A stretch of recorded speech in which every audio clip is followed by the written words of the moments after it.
যুক্তরাষ্ট্র আর সৌদি আরবের গোপন ষড়যন্ত্রে তেলে বেগুনে জ্বলে উঠেছে ইয়েমেনের সশস্ত্র হুথি সংগঠন।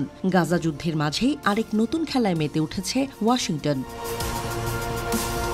হুথিদের পেছনে আবারও সৌদি আরবকে লেলিয়ে দিচ্ছে, কিন্তু ইরান সমর্থিত হুথিদের ঘায়েল করা এত সহজ নয়। ইয়েমেনের হুথি বিদ্রোহীদের সামরিক শাখার মিডিয়া রবিবার একটি ভিডিও প্রকাশ করেছে, যেখানে সৌদি আরবের গুরুত্বপূর্ণ স্থাপনা, বিমানবন্দর এবং বন্দরকে দেখানো হয়েছে। ড্রোন দিয়ে সব ফুটেজ নেওয়া হয়েছে।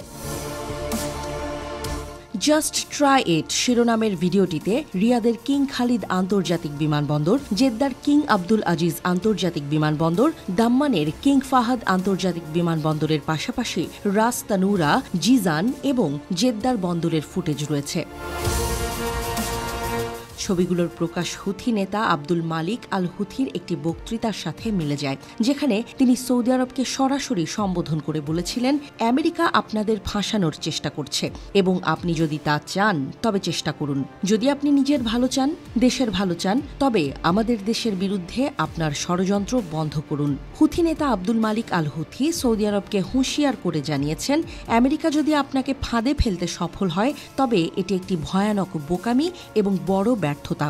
যে কোনো আক্রমণাত্মক পদক্ষেপের মোকাবিলা করা আমাদের স্বাভাবিক অধিকার। ভিডিওটির মাধ্যমে হুথিরা সৌদি আরবকে মনে করিয়ে দেওয়ার চেষ্টা করেছে তারা এখনও দেশটির গভীরে আঘাত হানতে সক্ষম। হুথি বিদ্রোহীরা ইয়েমেনকে অর্থনৈতিকভাবে ধ্বংস করার চেষ্টা করার জন্য মার্কিন যুক্তরাষ্ট্র এবং সৌদিকে দোষারোপ করেছে।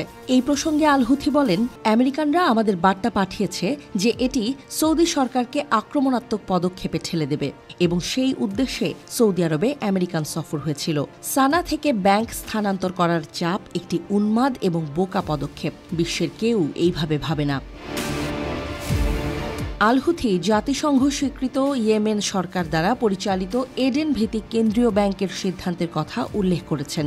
দক্ষিণ শহরে তাদের সদর দফতর স্থানান্তর করতে এবং হুথি নীতির অধীনে কাজ বন্ধ করার জন্য 60 দিন সময় দেওয়া হয়েছে।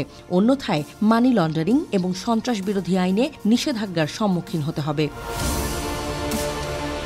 হুথি চালিত কেন্দ্রীয় ব্যাংক এবং সরকার চালিত ব্যাংকের মধ্যে লড়াই ইয়েমেনের ইতোমধ্যেই ভয়াবহ অর্থনৈতিক পরিস্থিতিকে মারাত্মকভাবে খারাপের দিকে নিয়ে গেছে। সৌদি আরব 2015 সাল থেকে হুথিদের সাথে যুদ্ধে লিপ্ত হয়েছে।